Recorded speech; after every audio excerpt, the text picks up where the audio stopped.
The Lord's of Salem 1696 की कहानी है। कहानी शुरू होती है और हम देखते हैं एक आदमी को जो कि अपनी डायरी में 7 विचेस के बारे में लिख रहा होता है जो सेलम के जंगलों में शैतान की पूजा करती हैं। वो इस बात का इरादा करता है कि वो उन सब को मार देगा। वो 7 विचेस वहाँ पर एक रिचुअल कर रही होती हैं, जिसका मकसद ये होता है कि सेलम की औरतों के अंदर से शैतान पैदा हो सके। उन 7 रिचुअल्स में सबसे बड़ी रिचुअल का नाम था मार्गरेट मॉर्गन। उसके बाद हम देखते हैं मंडे का दिन होता है और हमें एक लड़की दिखाई जाती है जिसका नाम हेटी होता है। वो एक रेडियो चैनल की होस्ट होती है। वो एक अपार्टमेंट में किराए पर रह रही होती है। वो न्यूज़पेपर रिसीव करने अपने रूम से बाहर आती है। उसे ऐसे महसूस होता है जैसे रूम नंबर 5 में कोई है, जबकि रूम नंबर 5 काफी टाइम से खाली था। इसलिए वो पूछती है कि वहाँ पर कोई नया किराएदार आया है। उसे इसका कोई रिस्पांस नहीं मिलता और दरवाजा बंद हो जाता है। फिर हैडी अपने कुत्ते को घुमाने लेकर जाती है और वो मालिक मकान लेसी से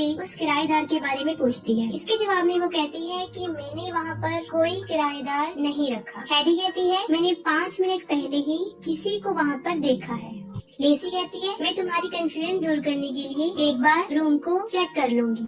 हेडी के जाने के बाद वो रूम नंबर 5 को देखने जाती है, लेकिन वहाँ पर उसे लॉक मिलता है। ये देखकर वो वापिस आ जाती है। फिर रात को हेडी रेडियो स्टेशन से घर जा रही होती है तो उसे रिसेप्शन पर एक बॉक्स मिलता है जो उसके लिए होता है। वो नहीं जानती थी कि वो बॉक्स कहाँ से आया है। बॉक्स के अंदर एक साउंड रिकॉर्डर होता है और उसके ऊपर सिर्फ द लॉर्ड्स लिखा होता है। खैर वो उस बॉक्स को उठाकर घर ले जाती है। साथ में उसका एक कोलीग हरमन भी उसके साथ होता है। घर जाके हरमन उस रिकॉर्डर को प्ले करता है, लेकिन वो उससे नहीं चलता। इसके बाद हैडी उसे प्ले करती है तो वो फौरन चल जाता है। उस टेप रिकॉर्डर में बहुत खतरनाक किस्म का म्यूजिक था। जैसे ही हैडी उसे सुनती है उसे अजीबोगरीब होना शुरू हो जाता है। इसके फौरन बाद हम 1696 का एक सीन देख रहे होते हैं। इसमें वही विचेस एक औरत के पेट से बच्चा निकाल रही होती है। वो उसका बच्चा निकाल लेती है और वो बच्चा एक आम इंसानी बच्चा होता है। ये देखकर वो बच्चे को मार देती है। हैडी की ये हालत देखकर हरमन म्यूजिक ऑफ कर देता है। वो हैडी से पूछता है कि क्या तुम ठीक हो।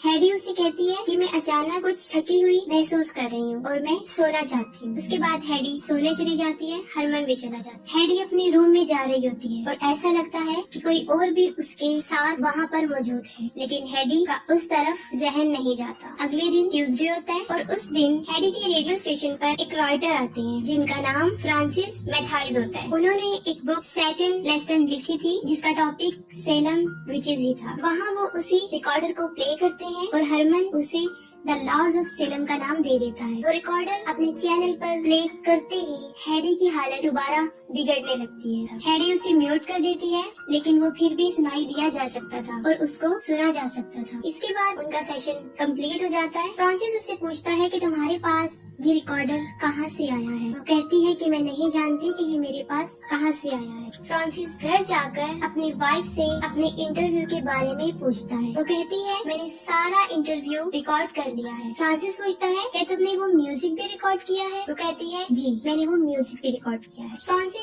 पहले द लॉर्ड्स ऑफ सेलम नाम सुन चुका था, लेकिन उसे कुछ याद नहीं आ रहा था। हैडी अपने घर पहुंच जाती है, अपने रूम की तरफ जा रही होती है तो लेसी उसे बुला लेती है और अपनी सिस्टर से मिलवाती है, सोनी और मेगन। वो हैडी को अपने पास बिठाने के लिए बुलाती है, लेकिन हैडी के डॉग को भूख लगी थी इसलिए वो पहले अपने रूम में जाती है। जैसे ही हैडी अपने डॉग को खाना दे रही होती है, फिर एक औरत उसके पीछे काफी देर तक खड़ी रहती है, लेकिन हैडी को पता नहीं चलता। फिर वो नीचे उन लोगों के पास आ जाती है और वहाँ पर उसे पता चलता है कि मेगन हाथ पढ़ सकती है। फिर वो उसे अपना हाथ दिखाती है। मेगन उसे कहती है कि तुम्हें अपने दिमाग को कंट्रोल रखना चाहिए और आहिस्ता आहिस्ता वो उससे काफी अजीब तरीके से बात करना शुरू कर देती है। वो हैडी से बदतमीजी करती है जो हैडी को पसंद नहीं आती और वो वहाँ से उठकर चली जाती है। आधी रात को हैडी अपने डॉग की आवाज सुनती है और वो उसको देखने जाती है। वो देखती है कि उसका डॉग रूम नंबर 5 के दरवाजे पर खड़ा है। वो उसे वहाँ से लेकर चली जाती है और रूम नंबर 5 का डोर खुद ब खुद खुल जाता है। हैडी उसके अंदर चली जाती है और दरवाजा खुद ब खुद